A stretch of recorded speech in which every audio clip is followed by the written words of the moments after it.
So they say in the world of sports, momentum is everything.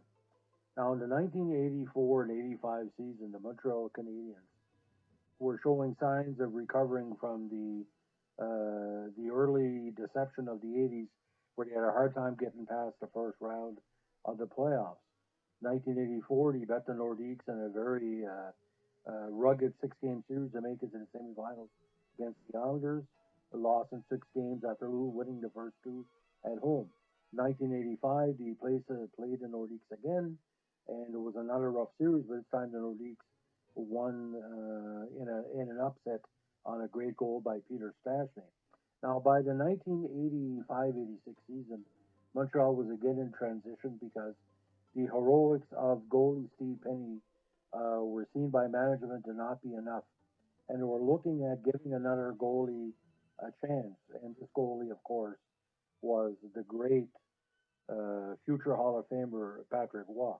Now, Patrick Waugh is the key to the 1986 season where the Montreal Canadiens won the Stanley Cup. Now, that year, he didn't have the best goals against average in his career, actually 3.35 in 47 games with 23 wins, one shutout. He was still learning his craft. But Montreal was very lucky that year because they had a good core, some good rookie players coming in, including Shel Darlene,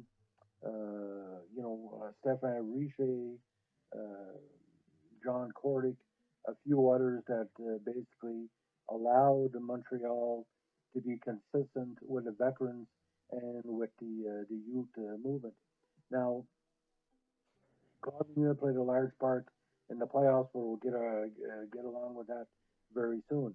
Now, the Montreal Canadiens ended up the season in third place, and the reason why they had a chance to win first place, they had won pretty well, 38 games towards the tail end of the season, but in a disastrous past the last 3 weeks of the season, or last month, they only won six out of 16 overall games, losing 10 games in the midst of the playoff run didn't show any signs of possibility the team would do nothing but, you know, you know, tend to, fail in the first or second round. Now, the opening series against Boston, and here was the turning point. Everybody thought Boston was going to beat Montreal because Boston was a very consistent, team in the playoffs. And that year, people didn't really know how Montreal would react against their old time rivals. And we found out very quickly that John Cordick and the other young rugged players of Montreal could stand up against Boston. Now, he won the first two games at home by scores of 3-1 and 3-2, and had a chance to wrap it up in Boston, and much to the excitement of their fans and the excitement of fans of Ritual Six Tills, he won the series three straight with a 4-3 victory in game three. Now, here was the turning point. In the first round, the Hartford Whalers, a lot of people felt that if Montreal was going to advance, he may not have to do anything but face Quebec in the second round. And lo and behold, he didn't have to because Hartford showed great resilience, winning three straight against Quebec, including a key 3-2 overtime win in game one and a 9-4 shellacking of the Nordiques in game three. So here we're entering the quarterfinals, a best of seven. A lot of people were basically thinking, hey, we got uh, Toronto in the quarterfinals, we got Edmonton, Calgary, we got the Rangers. They might be an early Stanley Cup contender.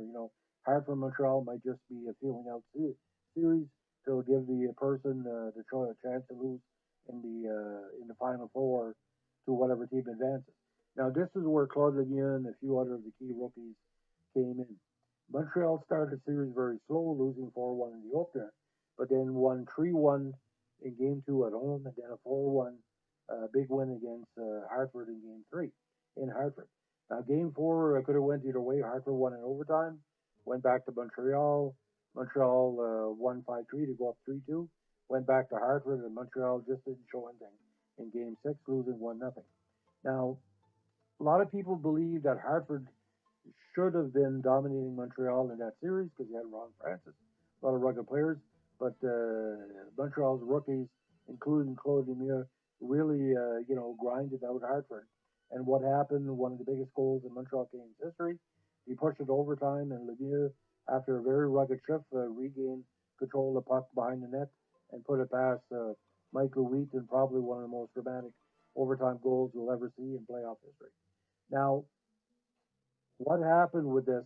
A lot of people believe that either the Capitals or Rangers would have easily defeated Hartford or Montreal in the second round. But the six-game series between Washington and the Rangers was extremely rugged on both sides. And by the time the Rangers have finally outlasted Washington, they played Montreal in the semifinals. And for some reason, with Claude Lemieux and the rest of the rookie players, and Stefan Richer later said, we knew we could beat the Rangers because the Rangers, were that same rookie team a couple of years ago that almost shocked the world, and we knew what it took as a bunch of young players. See, Patrick Roy was standing on his head for a lot of these games. He would make a number of key saves. Now, against the Rangers especially, they had defeated the Blue and White 2-1 and 6-2 at home. In game three in New York, Patrick Roy stood and he said, especially in overtime, and eventually led to Claude Lemieux in the break, scoring the overtime winner to get put Montreal up 3-0. And lo and behold, after losing 2-0 in game four, they finally put aside the Rangers 3-1 in the final. Now, they were expecting to play possibly uh, Edmonton in the finals, but lo and behold, Calgary outlasted Edmonton with a big 3-2 win on a Steve Smith own goal in Game 7. Now, this series was high scoring, could have gone either way. Calgary had, Lanny McDonald, a lot of good role players. Edmonton shouldn't have lost to Calgary that series. And they eventually went on to beat Doug Gilmore led Blues 4-3 in the semifinals. So here we have one of the few all Canadian Stanley Cup finals in modern history. And despite a very boring game one where Calgary won 5-2, um, Brian Skruglin's fastest overtime goal in NHL playoff history gave them a 3-2 win. And then Claude Lemieux and the U core took over in games 3 and 4 in Montreal, winning 5-3 and 1-0. Again, Patrick Roy standing on his head. The young defense led by Green and Lawler and veteran in the youth defense. But like I said, everybody in Montreal that year are role players. Robinson had a role to play. Naslund had a role to play. Bobby Smith, Bob Gainey, Patrick Roy worked good within the established defense core with Montreal. Now, Montreal had a great opportunity to win it all in Game 5. He took advantage of this by going ahead 4-1, even though it was two late goals. Montreal eventually outlasted the Flames, and lo and behold, a very unforeseen Stanley Cup for the Montreal Canadiens. Now, across Canada that year, there was a lot of people were still believing that, Edmonton was the primary favorite, Calgary number two, Toronto number three. Toronto had a good team in '86, very, very underrated. But for whatever reason, Montreal was in a weaker side because you can't compare beating Boston and Hartford or Rangers to what Calgary did beating St. Louis and Edmonton. And like a lot of hockey fans at the time, you say that Montreal was probably had more win in the final. Calgary had gone back to back with very, very tough series, to play consecutive 7-game series in any league is very, very difficult. And like Doug Gilmore was coming on, and actually Calgary saw how strong Doug Gilmore was and eventually acquired Doug Gilmore. And that was the last piece he needed to win the Cup in '89 against Montreal. But that's another podcast. So what did that mean for the Montreal Canadiens' legacy in 1986? Well, in 1984, there were 6 games away from the Stanley Cup. In 1986, with all those young players and young rookies, I saw a majority of the games in that set. And Montreal, he defeated the teams he needed to defeat to get the chance at the Stanley Cup. But Calgary, if Brett Hull would have scored of it instead of hitting the post in that famous Game 3 in Montreal, with a whole different series.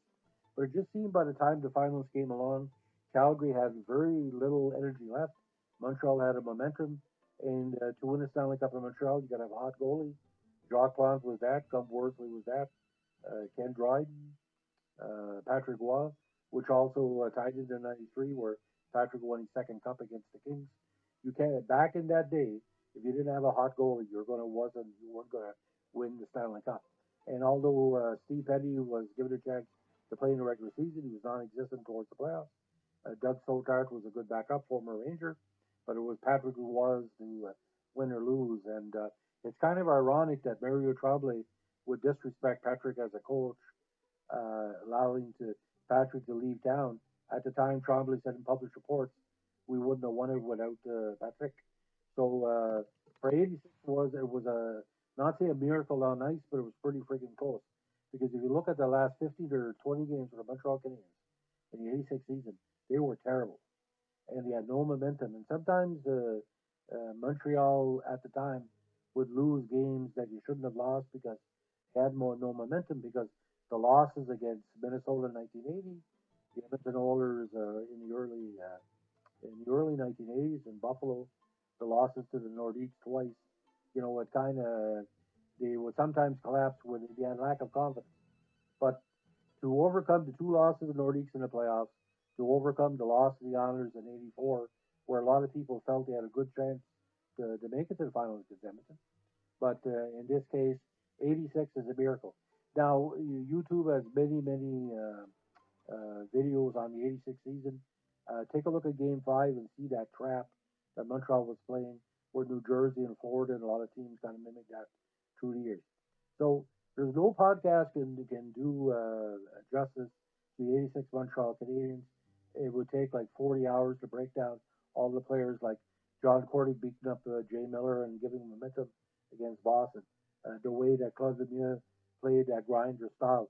Scriggling and McPhee, the way they used to play off of each other, the shorthanded play, the reemergence of Gaston Gingras, the emergence of Stéphane Richer as a young player, the emergence of a good Swede like Charles Darlene, Matt Snassen, Scanning Miles, Bobby Smith, being the leadership of Larry Robinson. It all came together. But 1986, it's still shocking to say when that playoff started, there was no indication that Montreal had any momentum left. They picked up the majority of the points in the first three quarters of the season. By the time the playoffs came along, like I said, who knew? Who knew? So, and you know what's kind of bizarre too? The 1986 appearance, that was the first time in 62 years that a Calgary team had been in a Stanley Cup final. And you would only wait another 3 years on the 65th anniversary of the Calgary Tigers to finally bring the cup home back home to Calgary or give them a chance to bring it back home. So on this COVID Sunday, beautiful weather coming into New Brunswick. Be safe, be careful, and if you have any chocolate this week, enjoy it because I think the stretch we've been having as soon as we close to June, a little bit of chocolate and a little bit of good momentum is going to take care of it. And like I said, if you have a chance, watch the '86 Game 5, a very dramatic contest because no one in the crowd really was fully Calgary Flames that day. There was a lot of Montreal fans in the crowd cheering on the Habs, which should be because no Montreal Canadiens, no Calgary Flames. Have a good day. Bye.